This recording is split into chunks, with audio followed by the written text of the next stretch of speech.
Hello नमस्कार दोस्तों, कैसे हैं आप सभी। आशा करता हूँ आप सभी बहुत ही अच्छे होंगे दोस्तों। तो दोस्तों आज की वीडियो बहुत ही इंपॉर्टेंट होने वाली है, क्योंकि आज जो मैं आपको पढ़ाने वाला हूँ ये आप डेली लाइफ में यूज़ करते हैं हिंदी में, यानी कि आपको इसका जो इंग्लिश मीनिंग होता है आपको इंग्लिश में नहीं पता होता है। तो ये बहुत ही इंपॉर्टेंट वीडियो होने वाली है, तो कॉपी और पेन लेकर बैठ जाइए। देखिए दोस्तों, मैं आपको गारंटी देता हूँ, अगर आप मेरी आने वाले डेली वीडियो देखेंगे और मैं इंग्लिश स्पीकिंग कोर्स भी लाऊंगा जो कि सभी के लिए फ्री होगा, यानी कि any out of any cost, यानी किसी भी कॉस्ट में किसी भी कॉस्ट पर किसी भी प्राइस पर नहीं होगा, वो मैं आपको फ्री में दूंगा, प्रोवाइड करूंगा। ठीक है दोस्तों, तो आप टेंशन मत लीजिए। ठीक है दोस्तों, आने वाली वीडियो बस वेट करिए और मेरी वीडियोज़ को देखिए, वॉच करिए, शेयर करिए। ठीक है दोस्तों, तो मैं वीडियो कोर्स ज़रूर लाऊंगा, वो भी फ्री में, और मैं आपको गारंटी देता हूँ मैं आपको इंग्लिश ज़रूर सिखाऊँगा। तो चलिए दोस्तों, बिना किसी टाइम के आज हम सीखेंगे use of this, that, these, those. ठीक है दोस्तों, तो ये क्या होता है, ये दोस्तों हम डेली लाइफ में यूज़ करते हैं हिंदी में, लेकिन हमें इनका इंग्लिश में मीनिंग नहीं पता होता और हमें इनका यूज कैसे करना है ये हमें पता ही नहीं होता। तो इसी में हम क्या हो जाते हैं, हम पीछे हो जाते हैं और हमें जो हमारा कॉन्फिडेंस हो जाता है हमारा डाउन हो जाता है। तो चलिए हम इनके बारे में अच्छे से समझ लेते हैं। ठीक है दोस्तों, इसको कैसे यूज़ करना है मैं आपको एक एक करके बताऊंगा, तो वीडियो को आपको पूरा देखना है। ठीक है दोस्तों, चलिए सबसे पहले देखिए हम क्या होता है, हम जब भी हम पढ़ते हैं हिंदी में आपने पढ़ा हुआ एक सिंगुलर होता है। ठीक है दोस्तों, और एक क्या होता है, प्लूरल होता है। सिंगुलर का मतलब एक वचन होता है, प्लूरल का मतलब बहुवचन। अब देखिए दोस्तों, जैसे अभी अभी मान लीजिए कोई चीज़ हमारे पास में है, तो हम क्या कहते हैं कि ये मेरे पास है। मान लीजिए मेरे पेन है, ये मेरे पास क्या है, ये मेरे पास पेन है। ठीक है दोस्तों, तो पास है तो उसके लिए हम क्या यूज करेंगे, दिस का यूज करेंगे। मान लीजिए आपके पास किताब रखी हुई है, बुक रखी हुई है, या मान लीजिए आपके पास ये ज्योमेट्री रखी हुई, तो आप क्या कहेंगे, दिस ज्योमेट्री, ये ज्योमेट्री, ये क्या है आपके पास है। ठीक है दोस्तों, पास है तो दिस का यूज करेंगे आप। दिस का मतलब क्या होता है दोस्तों, यह। अगर मान लीजिए आपके पास कोई चीज़ है वो दूर है, पास नहीं है, थोड़ी सी दूर है, तो दूर है तो इसके लिए आप मान लीजिए आपको दूर है तो आपको बोलना है दूर है कोई चीज़, आपको इंग्लिश में बतानी है, तो उसके लिए क्या यूज करेंगे आप, दैट का यूज करेंगे। ठीक है दोस्तों, आप इसको ध्यान रखिए, तो दैट का यूज करेंगे। अब चलिए दोस्तों आगे बढ़ते हैं, दो कंसेप्ट और हैं, दिस और दोज को। आशा करता हूँ आप दिस और दैट को अच्छे से समझ गए होंगे। ठीक है दोस्तों, पास के लिए दिस, दूर के लिए दैट। अब देखिए, अब ज़्यादा है, मान लीजिए यहाँ पे क्या था, यहाँ देखिए दोस्तों, आप ध्यान रखना है, यहाँ दिस और दैट हमेशा ही आप क्या करेंगे, एक चीज़ के लिए यूज़ करेंगे। मान लीजिए आपके पास एक पेन है तो आप दिस दैट, और पास है तो दिस।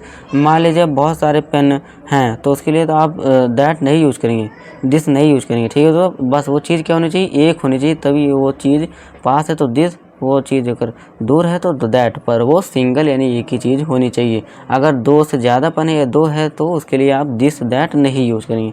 तो क्या यूज़ करेंगे, चलिए इसको बता देता हूँ। तो उसके लिए आप दोस्तों यूज़ करेंगे दोस्तों प्लूरल के लिए, यानी एक से ज़्यादा चीज़ें हैं तो उसके लिए आप यूज़ करेंगे दीज और दोज का। अब यहाँ भी वही कंडीशन आती है कि वो चीज़ पास है कि दूर है।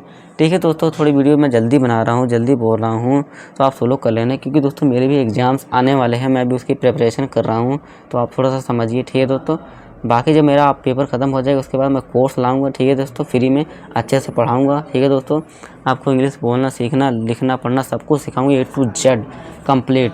ठीक है दोस्तों, फ्री में, तो टेंशन मत लीजिए।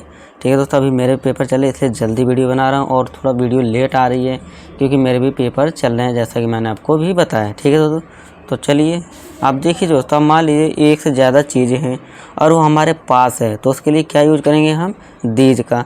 जैसे कि देखो, अब मान लीजिए आपके पास बहुत से पेन, आप बैठे हैं और आपके पास पेन है एक से ज़्यादा है, तो आप कहेंगे ये सभी पेन, तो दीज का मतलब क्या होता है, ये सब।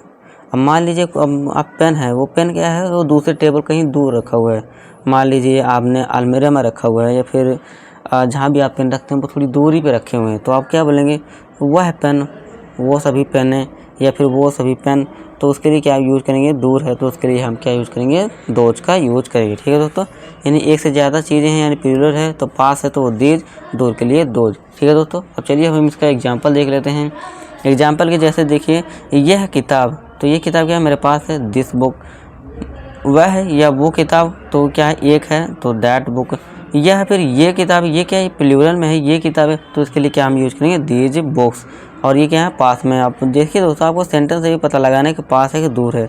अब ये किताब है, यह किताब पास, पता चल रहा है हमें सेंस से, कॉमन सेंस से, कि किताब क्या है, मेरे पास है। अब वह है, वो, वे किताबें, ये क्या है, दूर है, तो दोज बुक्स। ये या फिर यह बच्चे, दीज किड्स, बच्चे यहाँ प्लूरल में है, ज़्यादा हैं तो किड्स, ठीक है दोस्तों। वो या वे लोग, तो ये क्या उसके लिए क्या हो जाएंगे, दोज पीपल। ये मछलियाँ, तो इसके लिए दीज फिशेस, ठीक है दोस्तों। ये मछली है यानी मछली पास में है लेकिन ज़्यादा है तो दीज फिशेस, ठीक है दोस्तों। तो दोस्तों ये था इम्पोर्टेंट कंसेप्ट हमारा इंग्लिश स्पीकिंग का, दिस दैट और दीज दोज का। ये बहुत इंपॉर्टेंट कंसेप्ट है, आपको अच्छे से लिखिए और इसके आप प्रैक्टिस के लिए आप कोई भी सेंटेंस ले सकते हैं, बोलिए, ठीक है दोस्तों। तो दोस्तों आज के इस वीडियो में इतना ही। वीडियो को लाइक कर दीजिए, हमारे चैनल को सब्सक्राइब कर दीजिए ताकि हमारी फैमिली बड़ी बन सके, ताकि मैं कोर्स भी ला सकूं। और हमारी इस वीडियो को लाइक कर दीजिए। मिलूँगा, शेयर भी कर दीजिए अपने दोस्तों के साथ। मिलूँगा आपसे नेक्स्ट वीडियो में, तब तक के लिए नमस्कार।